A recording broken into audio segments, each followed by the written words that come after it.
وہ ان کے گزشتہ محبت اور اتفاق کے بارے میں سوچ کر گہری سانس بھر کر رہ گئیں۔ کیا ہوتا جا رہا ہے میرے گھر کو؟ کس نے آگ لگا دی ہے کہ سب کچھ بگڑتا چلا جا رہا ہے؟ انہوں نے تعصب سے سوچا۔ محلے کے لوگوں کے بارے میں رپورٹ کچھ خاص نہ تھی، مگر ایک فیملی کے بارے میں لوگ گارنٹی دے رہے تھے، رانا فیملی۔ اس سے اچھی فیملی آپ کو نہیں ملے گی۔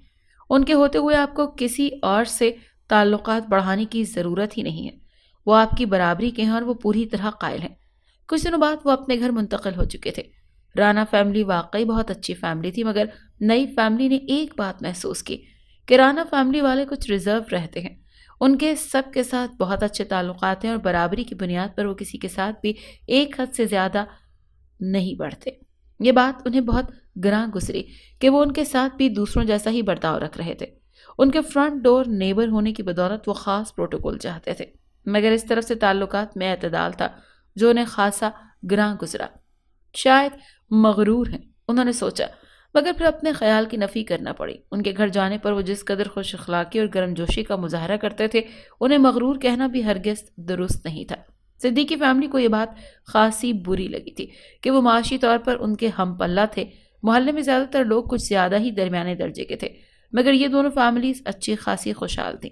اسی لیے صدیقی فیملی کا خیال تھا کہ رانا فیملی کو زیادہ سے زیادہ ان کے ساتھ تعلقات بڑھانے چاہیے اور دوسروں کو کسی حد تک نظر انداز کر دینا چاہیے۔ خصوصی پروٹوکول کے حقدار صرف وہ ہیں، مگر وہ چاہ کے بھی انہیں اپنی بات سمجھا نہ سکے۔ بیگم صدیق خاصی جہاں دیدہ خاتون تھی۔ چالاکی ان میں کوٹ کوٹ کر بھری تھی، گویا یہ اڑیل گھوڑا یوں قابو نہ آئے گا۔ انہوں نے سوچا یہ بات قابل افسوس تھی کہ وہ رانا فیملی کے بے حد شائستہ برتاؤ کے باوجود بھی ایسا سوچ رہی تھی، مگر خود پسندی ایک ایسی چیز ہے جو دوسروں کو آگے نہیں جانے دیتی۔ بیگم صدیق کا تعویذوں پر بہت ایمان تھا، جبکہ رانا فیملی پڑھی لکھی اور صاف ذہنیت کی مالک ہونے کے ناطے ان چیزوں سے قطعی نابلد تھی۔ اب آئے گا نا اونٹ پہاڑ کے نیچے، بیگم صدیق نے شاطرانہ انداز میں مسکراتے ہوئے کہا۔ اب دیکھتی ہوں کہ کہاں تک بھاگتے ہیں، انہوں نے ذہن میں اگلا پلان ترتیب دیتے ہوئے کہا۔ کمرے کا حلیہ خاصا عجیب تھا۔ دیوار پر مختلف تصویریں آویزاں تھیں اور ایک شخص قالین پر آلتی پالتی مارے بیٹھا ہوا تھا۔ کمرے میں اگربتیوں کی خوشبو پھیلی ہوئی تھی۔ دیوار پر لگے ہوئے پوسٹرز اور مختلف تحریریں یہ ظاہر کر رہی تھیں کہ یہ محض کالے اور نوری دونوں علم کا ماہر ہے۔ وہ بے حد سنجیدگی سے سامنے بیٹھی قطار و قطار خواتین کے مسائل سن رہا تھا۔ کچھ دن پہلے ہی اخبار میں اور میگزین میں اس کا اشتہار چھپا اور پھر متواتر چھپ رہا تھا۔ عامل کامل شاہ بابا، ہمارا مقصد انسانیت کی خدمت کرنا ہے۔ کالے جادو کی کایا پلٹ کے ساتھ آپ کو فوری مشورے سے بھی نوازا جائے گا۔ حسب خواہش کوئی بھی ایسا کام جو بڑے بڑے جادوگر عامل نہیں کر سکے وہ ہم سے کروائیے۔ اولاد کا نہ ہونا، بھوکے مر جانا، شوہر کو قدموں میں لانا، امتحان میں کامیابی، گھریلو ناچاکی، بیماری، جادو ٹونا، محض ایک اشارے سے مقدمہ بازی اپنے دشمن کو یقینی مات دیجیے، انعام فرسٹ پرائز حاصل کریں، قرضے سے نجات، جیب خالی ہونے کے باوجود محبت کا حصول، وغیرہ وغیرہ۔ محبت میں ناکام نوجوانوں کے لیے تحفہ۔ اب فرہاد بن کے پہاڑوں سے نہر کھودنے کی ضرورت نہیں۔ خاندانی عامل، ماہر جادو شکن، ستاروں کے ملاپ اور علم العادات کے ماہر، تیز موکلات، جنات، چڑیل، پری ہمزاد کی دنیا کے بے تاج بادشاہ عامل کامل شاہ بابا کے پاس تشریف لائیں اور پہلی دفعہ ملاقات میں اپنے مسئلے کا حل حاصل کریں۔ کام نہ ہونے کی صورت میں منہ مانگا جرمانہ ادا کیا جائے گا۔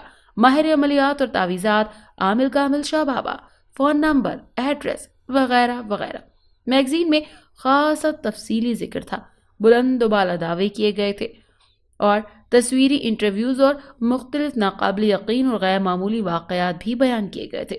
بڑی بڑی شخصیات کی زندگی کے اہم واقع گویا انہی کی نشاندہی پر ہوتے تھے۔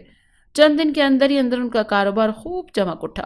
اب تک عامل شاہ بابا کئی کیس کامیابی سے نمٹا چکے تھے اور ان کا شہرہ آفاق دور دور تک پھیل چکا تھا۔ اس وقت بھی وہ خاصے مصروف تھے۔ ایک خاتون کو فارغ کرنے کے بعد اب وہ دوسری کی طرف متوجہ تھے۔ بیگم صدیق ان کے سامنے بیٹھی اپنا مدعا بیان کر رہی تھی، جنہیں سن کے ان کے لبوں پر مسکراہٹ پھیلتی جا رہی تھی۔ ہمسائیگی میں رقابت معمولی کیس تھا۔ ایسے کیس ان کے پاس دن میں نہ جانے کتنے ہی آتے تھے۔ کبھی کوئی اپنے ہمسائے سے مکان خالی کروانا چاہتا تو کوئی اپنے ہمسایوں کے پرسکون ماحول میں آگ لگوانا چاہتا۔ مگر یہاں مسئلہ ذرا اور تھا۔ بیگم صدیق کے بقول ان کی نیت ہرگز بری نہ تھی۔ وہ تو اپنی خوشحال ہمسایوں کو تباہال کرنا چاہتی تھی اور نہ ہی انہیں وہاں سے گھر چھوڑنے پر مجبور کرنا چاہتی تھی، بلکہ وہ انہیں اپنا مطیع اور فرما بردار بنانا چاہتی تھی۔ یعنی وہ انہیں اپنا گرویدہ کرنا چاہتی تھی، اور یہ ان کے نزدیک ہرگز بھی کوئی برا کام نہ تھا۔ عامل شاہ بابا مسکرا اٹھے۔ محبوب کو قدموں میں لانے کے لیے بہت پاپڑ بیلنا پڑتے ہیں بی بی، یوں ہی کوئی قدموں میں نہیں آ جاتا۔ تمہاری مراد ضرور پوری ہوگی، مگر اس میں پڑھائی کچھ زیادہ کرنی پڑے گی، گویا خرچ بھی۔ انہوں نے بات ادھوری چھوڑ دی۔ آپ فکر نہ کریں، جو آپ چاہیں گے مل جائے گا، بس ہمارا کام جلد از جلد ہونا چاہیے۔ بیگم صدیق نے فوراً کہا۔ اس کی تو آپ بالکل فکر نہ کریں، یہ تو میرے بائیں ہاتھ کا کام ہے۔ پھر کچھ ضروری باتیں وہ انہیں دھیرے دھیرے سمجھانے لگے۔ کچھ تعویذ عنایت کیے گئے، کچھ وظائف بتائے گئے، جو بیگم صدیق بغور سنتی رہیں اور سر ہلاتی رہیں۔ ساری باتیں آپ کی سمجھ میں آئیں؟ شاہ بابا نے اینڈ میں پوچھا۔ جی شاہ بابا، سمجھ گئی میں، وہ فرما برداری سے بولی۔ جیسا کہا ہے ویسا ہی کرنا، کوئی کام غلط نہ ہو۔ تم اپنا کام کرنا اور باقی کام ہمارے ذمے چھوڑ دینا۔ کچھ ہی دن بعد وہ تمہارے پاؤں کے تلوے چاٹ رہے ہوں گے۔ بیگم صدیق کے لبوں پر تیکھی مسکراہٹ پھیل گئی۔ وہ یہی تو چاہتی تھیں۔ ان کے ذہن میں مسز معظم کا سراپا گھوما، جو اپنی خوش اخلاقی کی بدولت خاصی مقبول تھی، مگر وہ چاہتی تھی کہ وہ خوش اخلاقی ان تک محدود ہو کر رہ جائے۔ گلی میں ہر طرف سناٹا چھا چکا تھا۔ گھروں کے باہر لگی ہوئی لائٹس آف ہو چکی تھی اور سب لوگ خواب خرگوش کے مزے لینے لگے تھے کہ دفعتاً ایک گھر کا دروازہ ہلکی سی آواز کے ساتھ کھلا اور ایک سر باہر کی طرف نکلا، مگر دوسرے ہی لمحے اندر ہو گیا۔ گلی کے نکڑ سے ایک سایہ بڑھتا آ رہا تھا، قدموں کی چاپ فضا میں گونج رہی تھی، جو نزدیک سے نزدیک ہوتے ہوتے آخر کھلے ہوئے دروازے سے آگے کی طرف بڑھ گیا اور گلی کے سرے سے دوسری طرف منتقل ہو گیا۔ دروازے سے ایک دفعہ پھر سر باہر نکل گیا اور گلی کو خالی دیکھتے ہوئے کس قدر سکون کے سانس لیا گیا۔ پھر دروازہ کھولتے ہوئے پورا وجود باہر نکلا۔ رات کی تاریکی میں اس کا رخ اپنے گھر کے عین سامنے واقع گھر کی طرف تھا، جس کے تمام دروازے اور کھڑکیاں بند ہو چکے تھے۔ رات کے اس پہر نہ جانے کون سا ایسا کام آ پڑا تھا۔ وہ سایہ بے چینی سے اس گھر کی طرف بڑھ رہا تھا۔ وہ یقیناً بیگم صدیق تھی، جو حال ہی میں اپنی فیملی کے ساتھ شفٹ ہوئی تھی، اور ان کا رخ سامنے والے رانا معظم کی رہائش گاہ کی طرف تھا۔ ان کے ہاتھوں میں کوئی چیز تھی۔ پھر وہ مین گیٹ کے سامنے جا کر رکی۔ گلی کے اندھیرے میں ایک شعلہ سلبکا اور کاغذ کے ٹکڑے نے آگ پکڑ لی۔ اس معمولی سی زرد روشنی میں بیگم صدیق کا چہرہ عجیب و غریب دکھائی دے رہا تھا۔ ان کی آنکھوں میں عجیب سی چمک ابھر رہی تھی۔ کاغذ کے چلنے کے ساتھ فضا میں قدرے ناخوشگوار بو پھیل چکی تھی۔ بیگم صدیق ارد گرد سے بے خبر اپنے عمل میں مصروف تھی۔ گھر کے مکین جو دروازے بند کر کے خود کو محفوظ تصور کر چکے تھے، وہ شاید یہ کبھی بھی جان نہ پائے تھے کہ بند دروازے بھی ان کی حفاظت نہیں کر سکتے، اور نقب لگانے والا نقب لگا چکا تھا۔ 2 سال پہلے گھر کے حالات ایسے نہ تھے جیسے کہ اب ہو گئے۔ بے چینیاں، الجھنیں، پریشانیاں، مسائل روز بروز بڑھتے جا رہے تھے۔ رانا فیملی شروع میں تو صبر و تحمل سے سب کچھ برداشت کرتی رہی، مگر اب ان کی برداشت سے باہر ہوتا جا رہا تھا۔ پے در پے مسائل تو اچھے خاصے مضبوط انسان کو بھی بوکھلا دیتے ہیں، وہ بھی بوکھلا گئے تھے۔ رانا معظم کی بیماری، معاشی حالات میں پریشانی، بجٹ میں خسارہ اور گھریلو ناچاقیاں، پر سب کچھ اس قدر اچانک ہوا تھا کہ وہ حیران اور پریشان رہ گئے تھے۔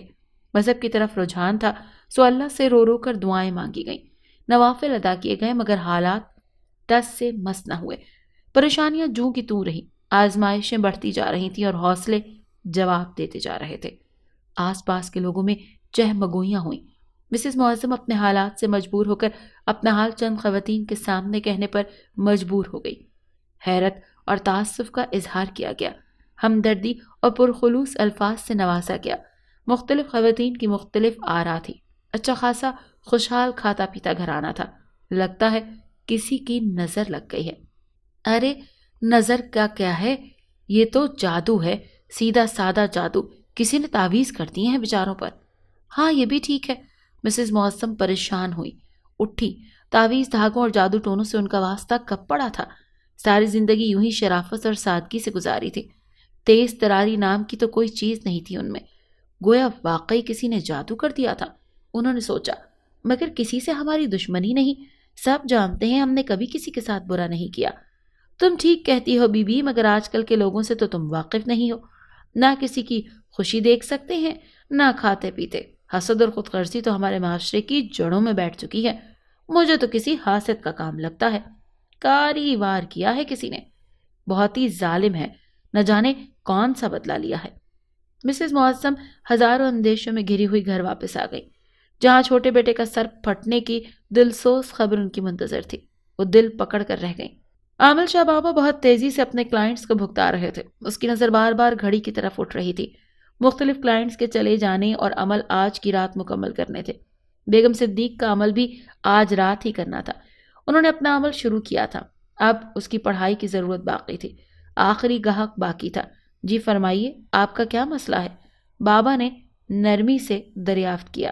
بس جی کیا کہوں، مسئلہ تو بہت چھوٹا سا ہے۔ سامنے بیٹھا وہ شخص کافی عیار لگ رہا تھا۔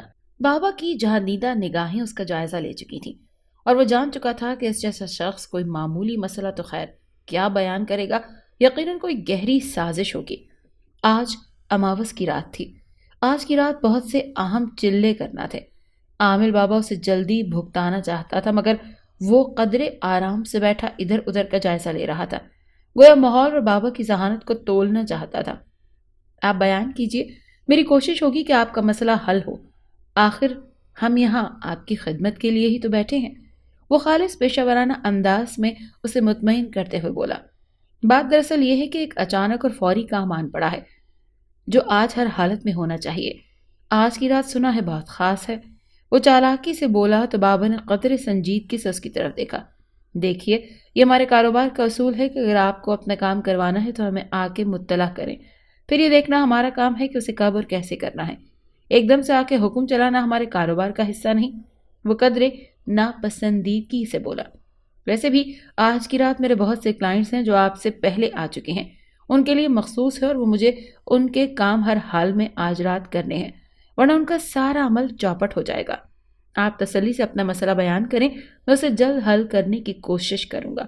آپ کے کام کی وجہ سے میں دوسروں کے عمل اور چلے برباد نہیں کر سکتا۔ آپ نہیں سمجھ سکتے کہ ذرا سی چوک سے کیا کچھ ہو سکتا ہے۔ یہ کالا علم بچوں کا کھیل نہیں ہے۔ وہ آسانی سے اپنے ضدی گاہک کو سمجھاتے ہوئے بولا، مگر لگتا تھا کہ اس کی گفتگو کا آنے والے پر قطعاً اثر نہیں ہوا۔ دیکھیں، آپ بادشاہ ہیں، عملیات کے جادو چلے آپ کے بائیں ہاتھ کا کام ہے۔ آپ کے منہ سے ایسی باتیں کچھ بھلی معلوم نہیں ہوتی۔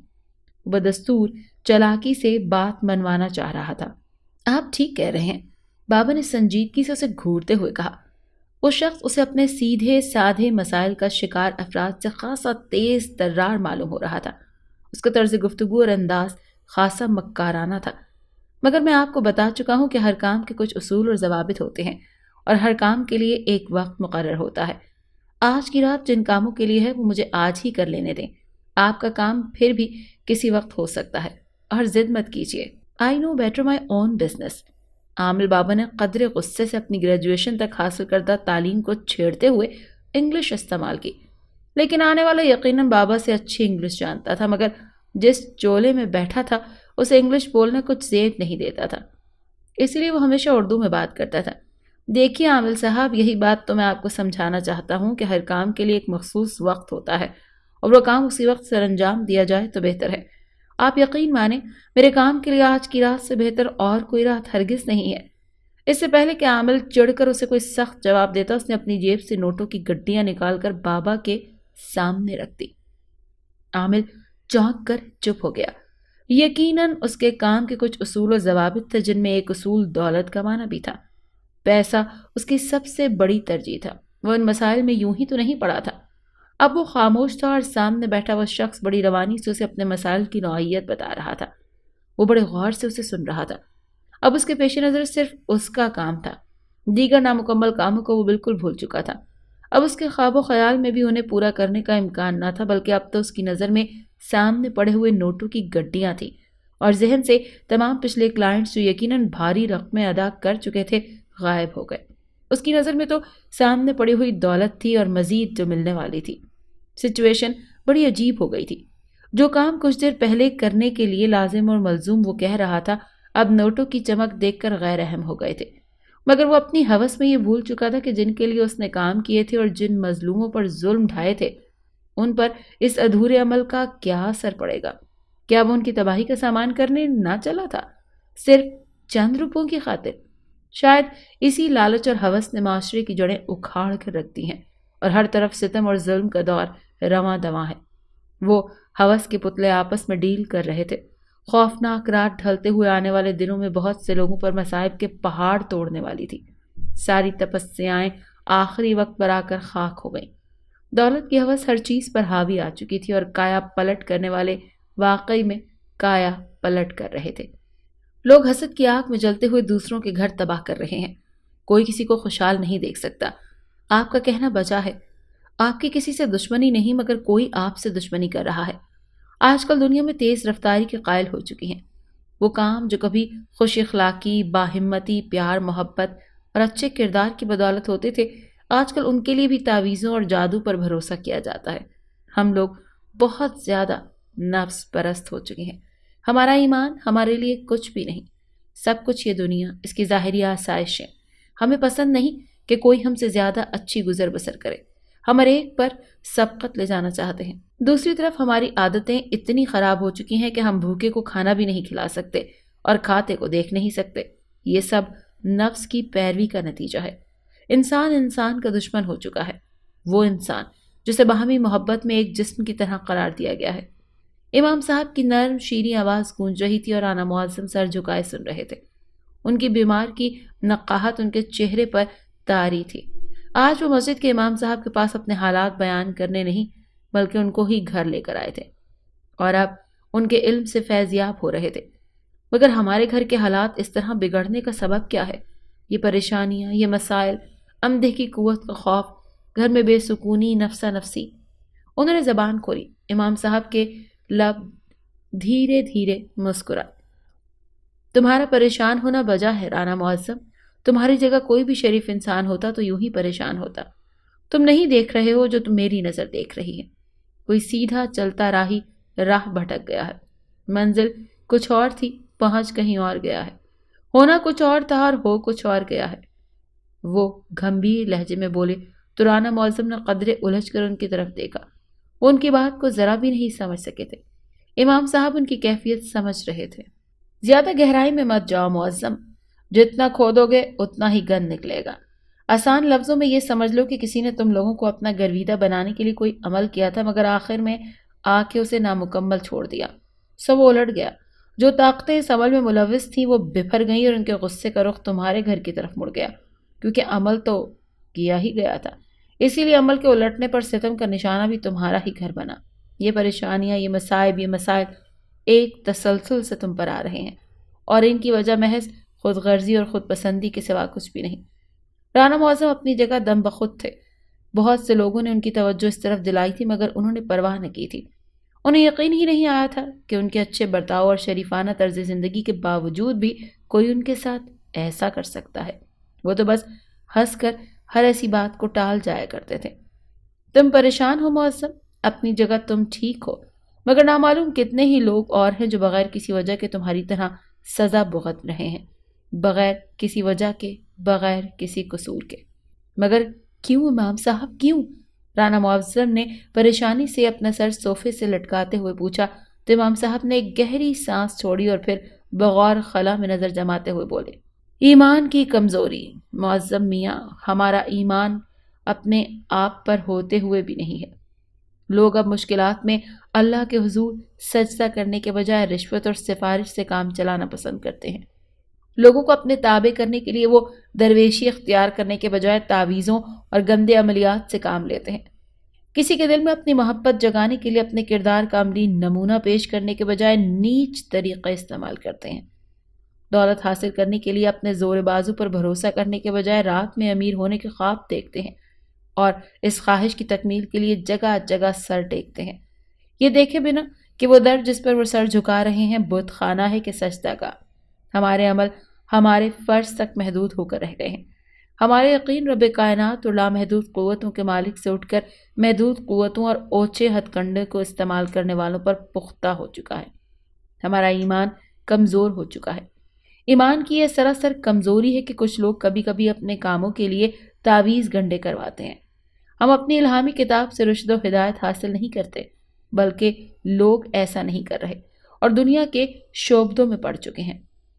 ایمان کمزور پڑ جائے تو آفتیں نازل ہوتی ہیں، بلائیں اترتی ہیں، بیماریاں پھیلتی ہیں اور بد کرداروں کے معاشرے میں کوئی با کردار بھی محفوظ نہیں رہ سکتا، وہ ان کے شر کا شکار ہو جاتا ہے۔ یہ فطرت کا اصول ہے جس کو بدلنا ممکن نہیں۔ امام صاحب دھیرے دھیرے کہہ رہے تھے اور رانا معظم دل میں سوچ رہے تھے کہ ہم تو صرف اپنی فیملی کے گواہ ہیں، مگر ہمارے معاشرے میں نہ جانے کتنے ہی خاندان ایسے ہیں جو کسی کی خود غرضی خود پسندی کی بھینٹ چڑھ کر زندہ درگور ہو رہے ہیں۔ وہ رات میں آواز کی رات تھی۔ امام صاحب اپنی باتوں میں مصروف تھے۔ گھر کے باقی لوگ کمرے میں بیٹھے گردن نیچی کیے ان کی باتیں سن رہے تھے اور انگشتے بدندہ تھے کہ ان پر کس نے جادو کروایا۔ اچانک کمرے کی لائٹ چلی گئی اور پھر معظم صاحب کی کربناک اور فلک شگاف چیخ سنائی دی اور پھر وہی ہوا۔ امام صاحب کی گرجدار آواز گونجی، کم بخت، اپنی جگہ رک جا، ساکت ہو جا۔ اچانک اندھیرے میں دودھیا روشنی کا ایک حالہ نظر آیا اور اس حالے میں ایک سیاہ سایہ کھڑا تھا جس کی حالت عجیب تھی اور اس کی شباہت بھیانک لگ رہی تھی۔ کمرے میں بیٹھے ہوئے سب کے سب جیسے سکتے میں تھے اور کسی کو معلوم نہ تھا کہ معظم صاحب کی چیخ کیوں بلند ہوئی۔ اتنے میں دوبارہ امام صاحب کی آواز سنائی دی، بدبخت، کیا تجھے معلوم نہیں کہ مارنے والے سے بچانے والا کہیں زیادہ طاقتور ہے؟ بچانے والا تو وہ ہے جو دین اور دنیا کا پروردگار ہے، اس کی نظر ہر طرف ہے، وہ سب کچھ ہر لمحہ ہر پل دیکھتا ہے، اسے نہ اونگ آتی ہے نہ اس کی پلک چھپکتی ہے، کالی طاقتیں روشنی کے آگے فنا ہو جاتی ہیں۔ آج تیری تمام زیادتیاں دم توڑ دیں گی، تیرا وجود ہمیشہ ہمیشہ کے لیے ختم ہو جائے گا، تو نے بہت ظلم کر لیا، تیرے آقار کروانے والے کا وجود مخلوق خدا کے لیے خطرہ ہے، لہذا تجھے ختم ہونا ہے، تو 2 حصوں میں بٹ جا اور دونوں بدبختوں پر گر جا۔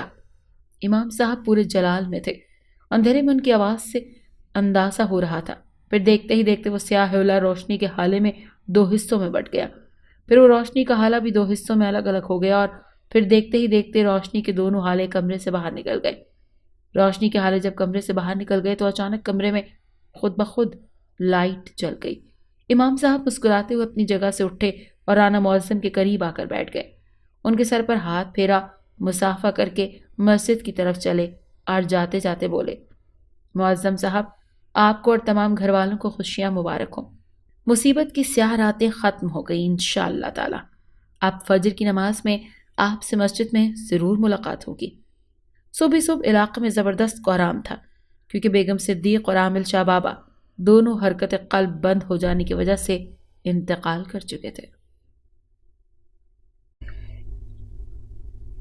اگر آپ کو ہماری آج کی کہانی اچھی لگی تو ہمارے چینل کو لائک اور سبسکرائب کریں اور اس کہانی کو زیادہ سے زیادہ شیئر کریں۔ شکریہ۔